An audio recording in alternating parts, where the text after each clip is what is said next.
that's not relevant to people today in 2020. Every man and his dog can open a laptop and start an agency.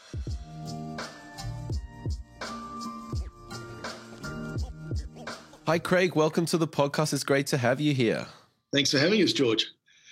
Craig, I've been kicking off all these podcasts with just a little check-in. How is the team at Sticky doing? Well, it's certainly been an interesting year so far.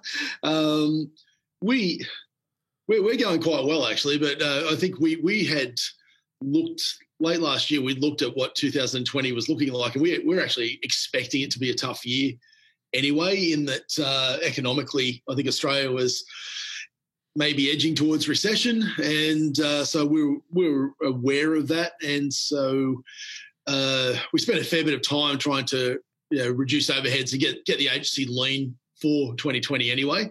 Part of that was a move of office and a few changes to our structure. So in that way, we were sort of prepared, but obviously no one was ready for what happened mid-March when suddenly just the whole world was turned upside down. But and yeah, I think like a lot of businesses and a lot of agencies, we got hit pretty hard early in that a lot of our clients were rightfully concerned about where things were going. Their revenue had been switched off or dialed right down, and so they turned to us and sort of said, we need to pause a lot of our work. We had some clients said, look, let's just can we end our contracts at this point, things like that. So yeah, it was tough there, but we saw things change probably from the first week of JobKeeper being paid, and immediately there was a confidence came back into the market, and so a lot of the clients that had paused everything suddenly said, let's go again, let's get started. We actually won quite a lot of business in the following month. So all in all, it's evened itself out, I think, and a little bit scary at the start for everyone, but we're coming out the other side reasonably well. Yeah, I think we're lucky in Australia, and at Upler's we saw the same thing. We had a lot of clients drop off and then came buoyant quite quickly again. Mm-hmm. So that sort of offsetted. Talk to me about you said you just changed offices, and now with the remote working setup, is that all running smooth and Sticky's fully equipped to deal with remote working and whatnot? Yeah, it's funny. Well, a lot of our work was done on Zoom. We've got clients all over Australia. We've got clients internationally, and so most of the meetings I have are on Zoom anyway. So we had moved from having to travel a lot a few years ago and having a larger team to service clients to having a smaller team and doing a lot of things online. So the move to when we had to suddenly work from home, we didn't actually miss a beat operationally. It was probably one day of just moving some equipment around and making sure your Wi-Fi was strong enough at home, I think, hoping it didn't rain. Yeah. And after that, it was quite easy. And to an extent, I think, we've discussed this internally for, I reckon, the best part of 10 years about, could we possibly work from home? I think there's the book called Remote by the guys from Basecamp, Jason Fried. And, we'd read that almost 10 years ago and saw that as a way of working. And so we've always been very relaxed about whether you need to be in an office or not to work. As long as the work gets done, I don't really care. So when this all happened, we actually transitioned really quickly and easily. And I think our productivity may have actually increased. So, and I think the good thing was clients suddenly accepted it because they had to do it as well. And suddenly this wasn't an awkward thing. They started to get used to this way of operating and they were a lot more casual about it. Suddenly I've been sitting in meetings and clients are in T-shirts and, I'm in T-shirts and shorts and no one cared, but it was all about the work. and not about the posturing. And that's an interesting point, isn't it? Like previously, maybe working from home for pre-COVID, certain industries maybe not as used to the sort of run and gun digital marketing, on a laptop, can do everything in a cafe, Yep. And now everyone's kind of like, okay, I'm used to that idea. I hadn't really thought about that. I think for agency world where we have that flexibility or ability to do it, it was easy. So it was great to see clients adjust to it, because I don't think they were looking at us as being this unprofessional industry where we hung around in T-shirts or cafes or work from home or whatever. So their perception changed. I had a really interesting situation where we landed a new client, and we 2 weeks before shut down, and we had to take them through a 2-day workshop, to do a planning workshop to get their marketing plan for the next 12 months drawn up. And originally I was going to go down to Sydney to do the 2 days. And then we agreed, and this was like on the Monday, we weren't sure where things were going to be. We agreed to do it remotely. That was new for them. They have a big office in the CBD, about 20 people. And by the end of the second day of working with us on their plan, they were like, we just realised we don't have to actually have an office anymore, and we don't need to work this way anymore. And light bulb moments. I saw their business model changing in real time. It was really fascinating to watch. Yeah, and I mean, you must have seen, talking about these changes, and I've only been in the industry for, less than half a decade, but I've already seen a number of changes. And one of the reasons why I wanted to bring you on the podcast was, you've been in the digital marketing world for a good amount of time, and started Sticky, over 10 years ago. And, just wanted to talk to you about sort of, starting the agency, moving in, and some of the changes you've seen. So, let's kick off. Like, how did you start Sticky, and tell us a little bit about that journey? So we've actually so Sticky's existed for coming up to 15 years. Wow. Okay. Apologies. Yeah. That's amazing. So in September. And wow. So my background was actually traditional media, and I was in radio. And I knew all the agency owners in Newcastle as part of my role, and used to have to work with them. And for those listening internationally, Newcastle is just sort of a city, a big city, just next to Sydney. Yeah. So back then, I looked around, and I wanted to get into the agency side. I was more interested in the creative side and client service in that regard. And so I sort of hunted around and spoke to the oldest guys in town that owned an agency, basically, and said, when do you want to retire?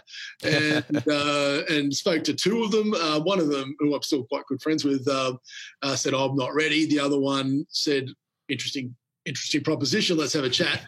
And within months, we'd done a deal for me to slowly take over his very, very traditional agency.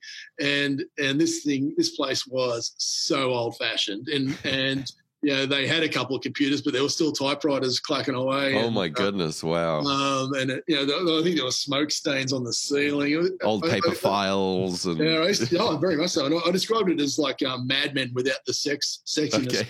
And it was just old fashioned. Yeah. So anyway, I ended up buying the business, and the most of the revenue was traditional media. All the revenue was really traditional media, mainly TV production, media buying, radio, press. That was 2005 when I bought the agency, and obviously about that time, YouTube's just arrived. Facebook we were hearing about, but hadn't arrived. It was still a couple of years after arriving in Australia. Twitter didn't arrive until 2007. MySpace, I was on MySpace as a teenager. Still MySpace. We were all starting to use Google a lot, yes. And blogging platforms were starting to land. So a couple of years into it, we've got a good little traditional agency.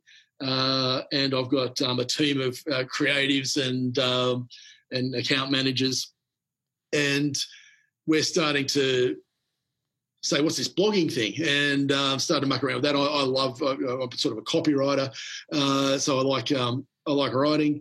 So started messing around with blogging. I was introduced to Twitter by some acquaintances in Sydney that were at the forefront of the whole Twitter scene, and still get together every Friday in Surrey Hills for coffee and discuss digital media. Nice. And that opened up my eyes to what was happening and what was coming. In the end, I realised in retrospect, I bought a traditional agency at the worst possible time in history. It was, as traditional was going down, and so we started transitioning to becoming a digital agency. Our goal was, let's be the number one digital agency in Newcastle. That's what the vision was. And at that stage, were there any other digital agencies? Okay, cool. There weren't many digital agencies in Australia. In general, yeah. But certainly not Newcastle. And to be honest, we're a little bit probably too far ahead in that regard. But we started blogging like crazy. We were using Twitter. We as a result of all the blogging, we actually became quite aware of SEO and about how to rank in search engines, and it was almost by default. And it's just because we're putting out so much content that we started to see results. And we said, how did that happen? And then we learned about SEO and started studying that. And I brought in dedicated web designers where we started to we backed WordPress early as the platform to work with when people weren't doing it. I think at the time we were the first agency in Australia to use WordPress as our website. Wow. And that's when WordPress was still pretty basic. Yeah. So we were sort of learning on the fly and introducing things to clients, but most of the local market wasn't ready for us. And so almost by accident, we started winning clients out of Sydney, and which was interesting, and it was great. And we ended up getting some big names who were wanting to explore this new digital world, and they wanted to look at blogging, and they wanted to look at using social media. And so, we started working with them, and that sort of started to build our reputation. And it was more one thing led to another. I can't say it was by any great design. It was just like, we want to be a good digital agency. And were those leads coming through to you, those leads in Sydney coming through your blogging activities? Or how blogging, Twitter. I had a pretty strong Twitter following, used it at that time mainly for talking about the industry. Okay. And so I had a blog called Media Hunter that was quite popular at the time. And so it spoke about the industry. And so that just got people on people's radar. So people were searching for things, and that's how they started contacting us. And because a lot of our content ranked in search, it was almost like that my blog then brought people to the agency. And then we started to say, oh, well, we need to actually make the agency like this as well. Yep. And then producing content for the agency in that way. So, but it was more word of mouth in Sydney. So, one client would start saying, hey, I know somebody else who needs this, and opening the doors. The web forms. So I guess what's so interesting is you buying this traditional media agency and having to pivot or realize sort of, hey, this whole ecosystem or this whole industry is changing. Can you talk about the mindset that you had where you sort of, it dawned upon you that like, this is coming through and we have to pivot fast?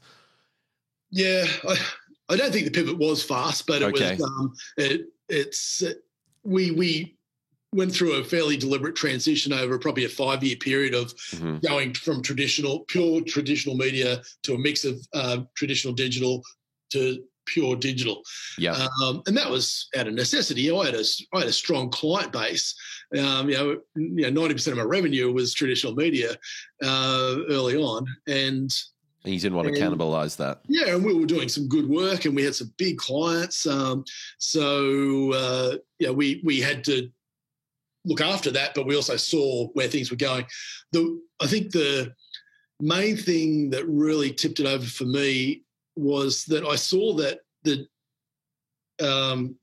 digitalization of traditional media, so media production, the ease of buying and things like that, media buying was it was a race to the bottom in production and in cost, and we saw the quality of media production going down. It just became price driven early on, so that's where we knew that I didn't want to be part of this race to the bottom. We needed to stake new ground. And we thought, with digital media was the new frontier.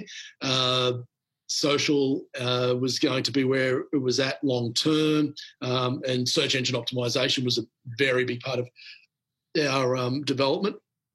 And it was there were places where we could get good margin and have a distinct point of difference when everyone else was saying, yeah, we can make cheap TV ads or we can make cheap radio ads or things like that. So that was the turning point for us. We were like, we don't want to go in this direction. And, in retrospect, it was right. Most agencies that were focused on traditional media back in the day, most of them aren't around anymore. Yeah. Not in this market. So where it all went digital with a bit of traditional. So it was we just saw that whole swing. Yeah. A complete change, a complete reinvention. So if someone listening to this is maybe in digital marketing and looking to start an agency of their own, whether purposefully or not, you guys did it, but, utilizing Google and the change in the way people, the Yellow Pages is out the door. I'm going to go now to Google and leveraging that change in behavior in the market. Is that something you would recommend to somebody starting an agency, or is it just one of those things like just get in there? And I guess there's a million ways to do it, but did you consciously sort of latch onto that horse and say, okay, this is going to be our ticket to sort of really gaining momentum in the market? We were very deliberate about it in that we saw the rise of content, online content. We saw, like I said, search at the time was the main driver for us. The social media networks were still coming, and they weren't productized yet. Yes. So for us, it was really about search. It was really about Google, and in the early days, that was our advantage. So I wouldn't say. What our experience, this is like 2008 to 2011 sort of phase. That's not relevant to people today in 2020. Now, every man and his dog can open a laptop and start an agency. So start a media agency. So in a way, there's been another race to the bottom since then. Because it's just become so easy to say, I'm a web designer, I'm a digital marketer, I can do your AdWords for you, I can do whatever. I can handle your social media content. So there's so many, there's probably 10 times as many agencies around now than there was when I started. Completely. And so now the way to enter is probably very different again. If we compare the fragmentation of the market now, you could go to a freelancer, you can go on someone on Fiverr, you can go to a full-blown agency. There's so many options for people out there. How does Sticky think of themselves within this ecosystem? Like, how do you position yourself here to, with that increased competition that makes things, effectively tougher than ever, right? Yep. How do you guys approach those types of things? We've always believed you need to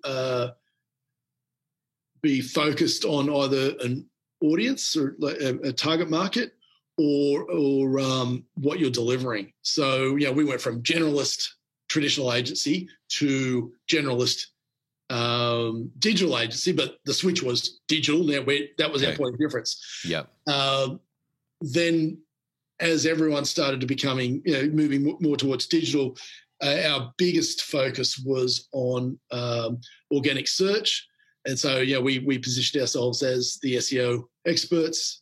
And the other thing is, at the same time, we're moving from being small regional to national. Yeah. So our audience totally changed. So I believe the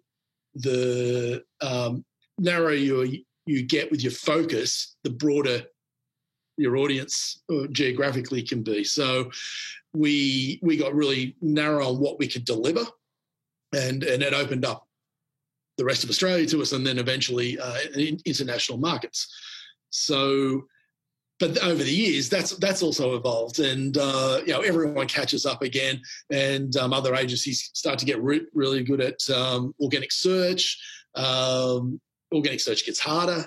Google made it harder. Yeah. The paid tactics get more efficient and cost effective, and start working for people. So we had to keep pivoting.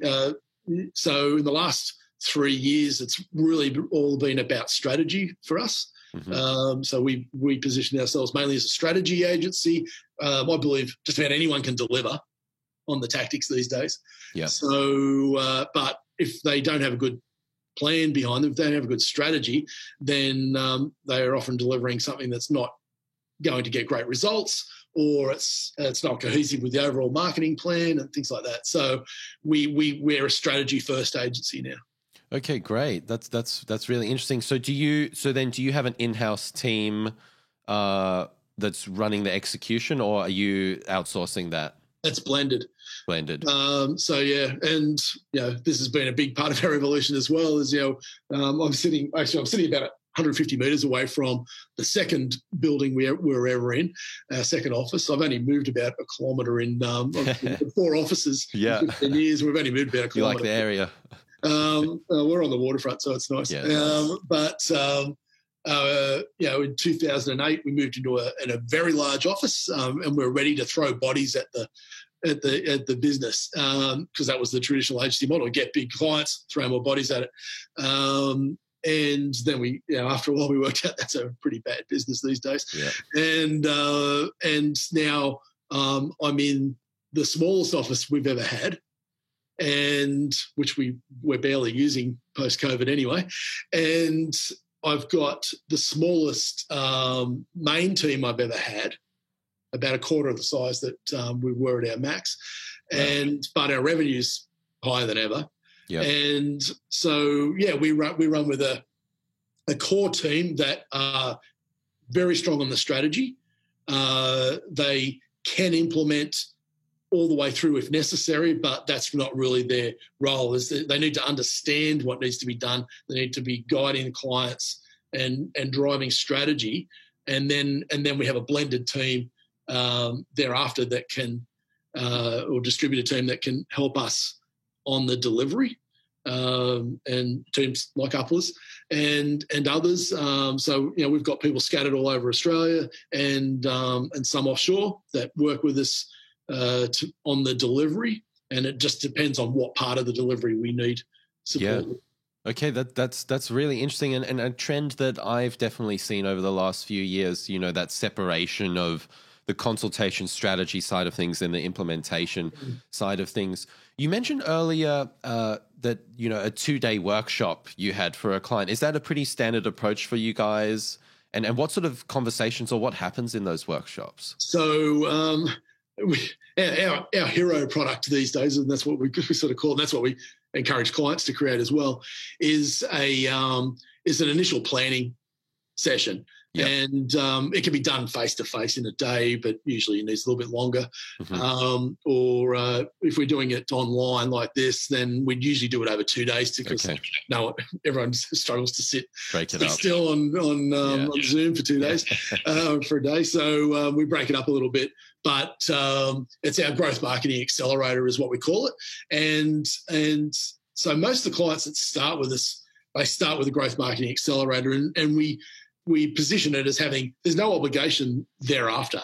They pay us to spend that period of time going through their whole business and putting together a really detailed and effective marketing plan that strips out the unnecessary stuff and concentrates on the things that get results fast or quickly for them. And so then we can turn around and say, within a week and say, okay, here's the plan. It's actually done with them in real time, but we tidy it up a bit and do a bit of research afterwards to fill in the gaps. But then we go, here's the plan, and it takes into account what their internal resources are, because some companies have the ability to execute on some of these things themselves. Others, they need support on every level. So then we go, okay, based on that, we can help you with X, Y, Z. Would you like to proceed with that? And 99% of the time they say, yeah, can you now do it all? But what's happened in the 2 days is they've got at fairly low risk and expense, they've got to know us, like us and trust us. They've got to understand our methodology, and they've had a quick deliverable on a plan that's usually pretty effective. They can see the potential. So they turn around and go, yeah, now I want you to do everything for me. So that's sort of our hero. That's our hero product that gets us in the door. And generally these days I don't market the whole agency as an offering. Mm-hmm. We market that growth marketing accelerator as our offering. Okay. So that's kind of like your, that's bringing them into the pipeline, as it were. I mean, obviously we're talking about a bigger pipeline of ecosystem and what's going on. And then you're building the expertise, you're building the trust, and sometimes this is what happens with us. We say, give us 3 months or give us X amount of time. We especially when it's a fresh account, these guys have never done Google ads or something, give us time, let us show you what we can do. And I guess that sort of mechanism that you've brought in sort of trumps that whole battle at the beginning when you're trying to build that trust. Well, there's one thing I realized 3 or 4 years ago, and it was explained to me by a business coach I'd been working with, is that the proposition for a client to take on an agency it's not a great one. It's the risk is all on their side. And so no wonder that a lot of clients take a long time to make a decision, or they're reluctant to commit, or even start the process of engaging with an agency, because, most agencies are saying to potential clients, well, it's going to cost you this much up front or for the next 6 months or 12 months, and it's going to take us a long time to get things built and to start seeing results for you. And in fairness, that's a kind of like an expectation handling, because, sometimes it's tough at the beginning, but not always. Yeah. So, and so they're expected to take this leap of faith without knowing the agency very well, and hope that they get a return on their investment by the end of the year. It's a pretty rubbish contract, really, isn't it? Yeah. And we've been doing it for a decade and didn't really think of it that way. And then we realized, well, hold on, how can we make this easier for clients to start working with you, take the risk out of it from there, put a bit of risk on your side, and show them what you can do for them in a sort of a concentrated way. Yeah. And so that they go, oh, this is actually a great experience. We get what you're about, get them to know, like, and trust you as quickly as possible. So that's how we do it.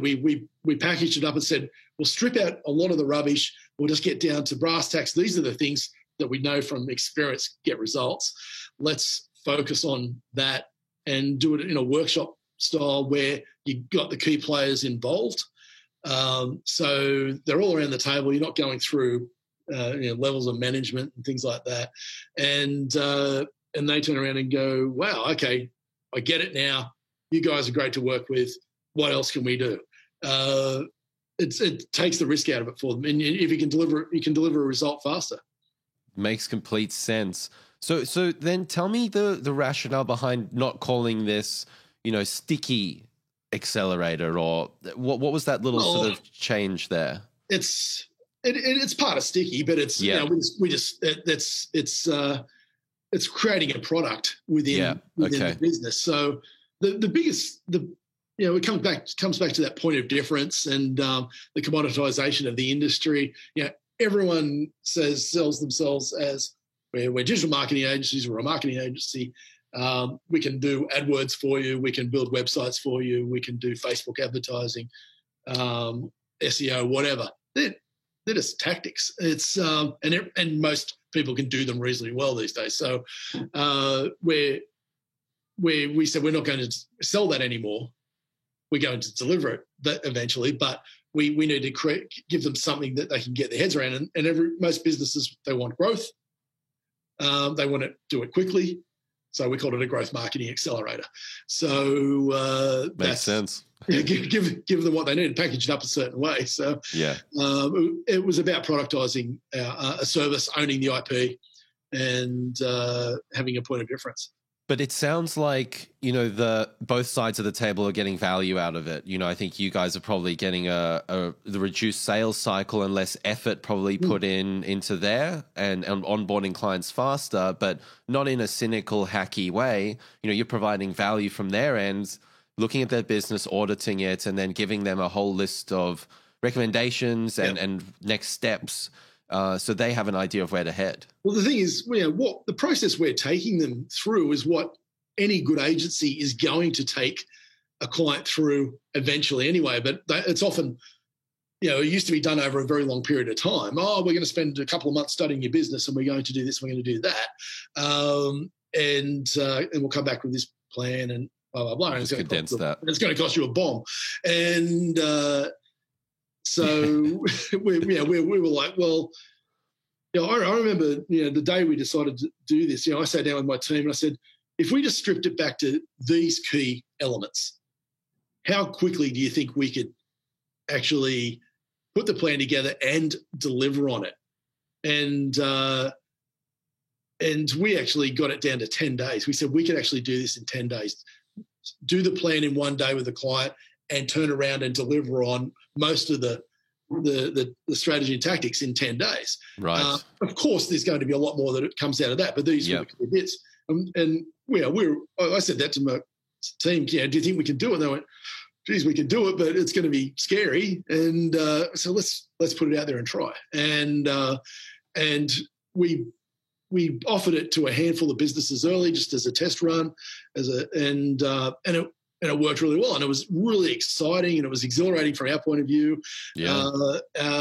The clients were all in on it, and they generally walk away from the experience going, "Wow, that was one of the best experiences I've had working around marketing in my business ever." And a lot of people have done a lot of workshops and things like that over the years, and worked with consultants, but they found this really quite exciting. And so, we realized we're onto something. So we just kept improving the offering.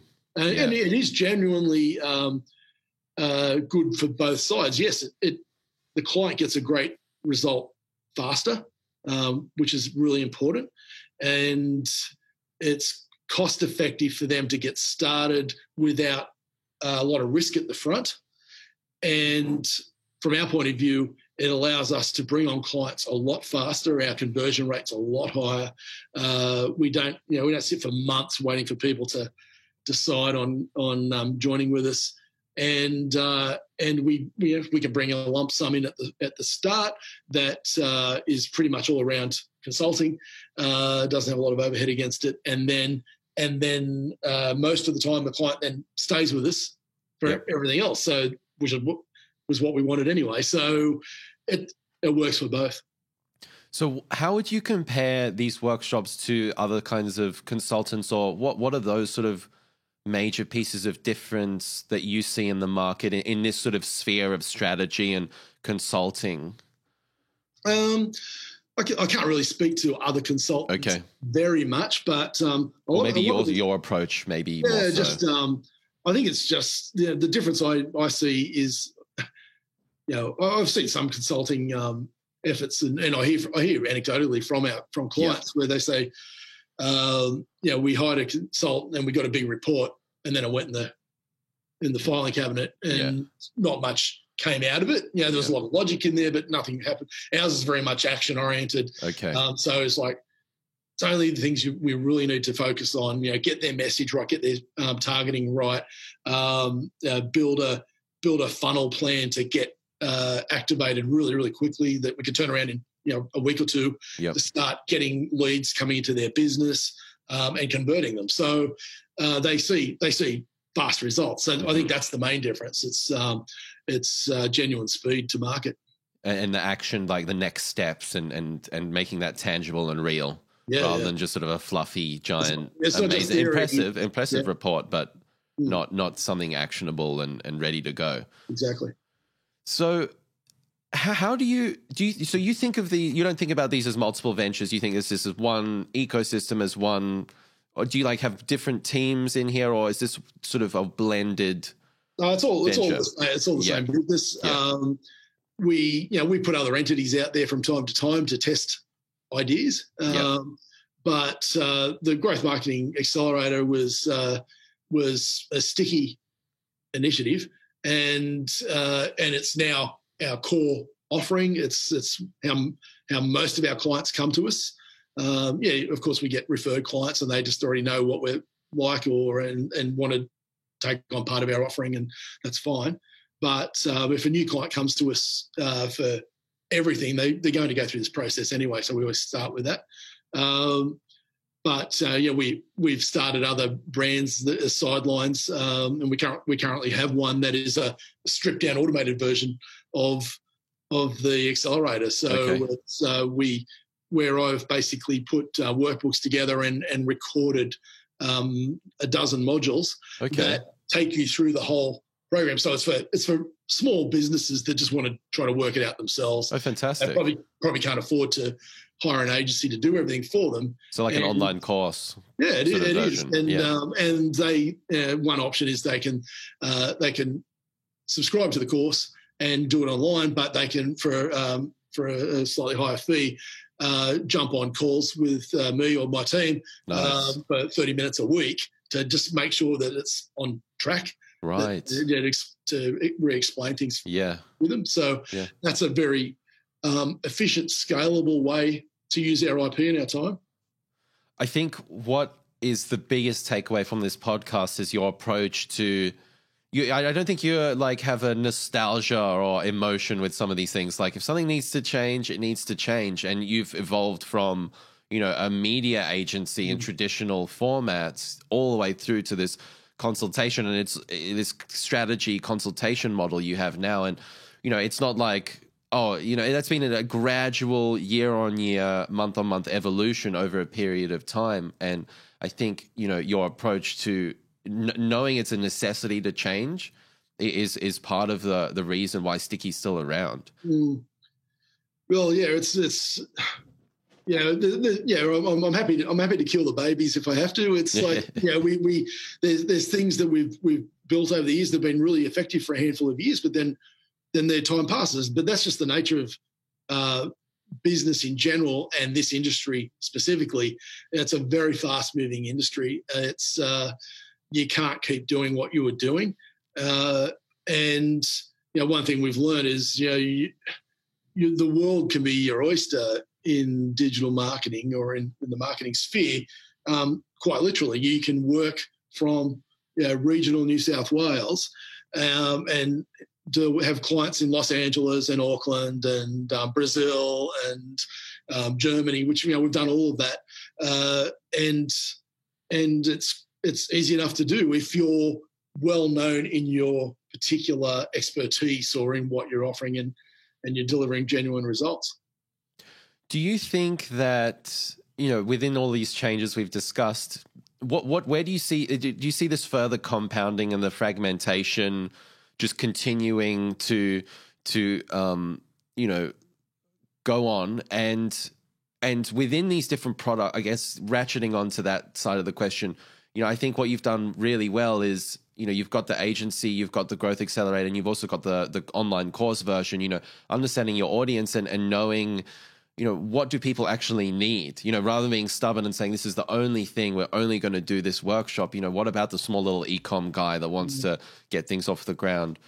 Are you seeing this sort of these multiple tiers or different services or different ways to perform digital marketing and different options? We're just going to see that more and more compound over time, or where do you sort of see the quote unquote agency model, freelance model heading? Yeah, it's a tough question, and I think I said to you before we started that most of the time over the last 15 years, I think we've been right at the front of the curve on change, and we've seen what's coming I think we're going through a little bit of a consolidation phase at the moment, in that like I said, every man and their dog can open up a laptop and start a business now. Most people are, you've got a new generation that's come through that are very proficient at digital communication and marketing. There's a lot of businesses can do this in a lot of the tactics in-house these days, just because they can hire people that can do Facebook marketing and AdWords and things like that. So there's a consolidation there, but the bright new shiny media hasn't come along for a while. I haven't seen a big player or a big change in the market for a while now, probably for 5 years, and so that's probably allowed everyone to sort of settle and catch up. You mean sort of major digital marketing channels or something? I'm not seeing anything. That's seems like it's going to be a massive. Do you think? Are you seeing TikTok at all as a? To be honest, I haven't paid attention to things like that. There's sure. Snapchat and TikTok and things like that have come along. Everyone, and you'll read articles. This is the big new thing. You've got to jump on it. Yeah. Maybe I'm getting too old for it, but it's Snapchat was definitely that, and that's kind of died. Yeah, and I think it's Instagram was really the last big one to come along, in my opinion, and that's quite a while ago now. Yeah, 2011 or something. Like every industry in history goes through this, where the big players come in and you end up having duopolies or oligopolies running a market, and that's where we're at now. It seems to have settled. Sure, there may be great innovations that will come. I'm not smart enough to know where they are. I think where the agency world needs to head now is a more consulting style of business, and you're also seeing the big accounting players getting into that as well. At the high end of the market, they're looking more at strategy and consulting. At the agency level, we need to look at that more. I think we need to package our services better, productize more. I think if you're a freelancer and you're small, you need to be very focused on what you deliver. So either be one of the best at a particular offering, or one of the best at a particular target market. So I actually help consult to another agency in South Australia, and their specialty is the automotive market, and they're really, really good at what they do, and that's all they do. And so we've been helping them sort of build strategies for that. But I think that's sort of the future, is saying, okay, well, I'm going to work in that particular vertical and own that. Yeah. And then I think then the other thing is like I said, productizing your offering or packaging it up so that you can have a more automated delivery that's scalable. Well, I'm fascinated with scale. I'm always trying to find ways to scale the IP that an agency has. So I can't say I've cracked that nut yet, or as well as I'd like to, but I think that's the future, is delivery at scale. Yeah, makes complete sense. Well, Craig, listen, it's been really fantastic talking to you, and I think the big takeaway from this is staying on your toes, staying abreast of what's going on in your industry, and knowing where things are heading, because it's been really, really fascinating to hear about the evolution of Sticky and these other sort of surrounding mechanisms you have around it. Is there any final things you wanted to mention on this podcast, or anything you wanted the audience to know? Not really. I think the podcast is a great initiative. And I've enjoyed working with Uplas. I've been with the Octos Uplas team for quite a long time now. So this is a great initiative. I think the only thing I'd say is, like, if you're getting into the digital marketing world now, if you're starting a new business, get really focused. Don't try to do it all yourself, because you can't. You need to have good teams around you, and then you've got a chance to grow and succeed. Makes sense. Thanks so much for your time, Craig, and all the best for 2020, and I'm sure we'll speak soon. Great, George. Thank you. Cheers. Bye.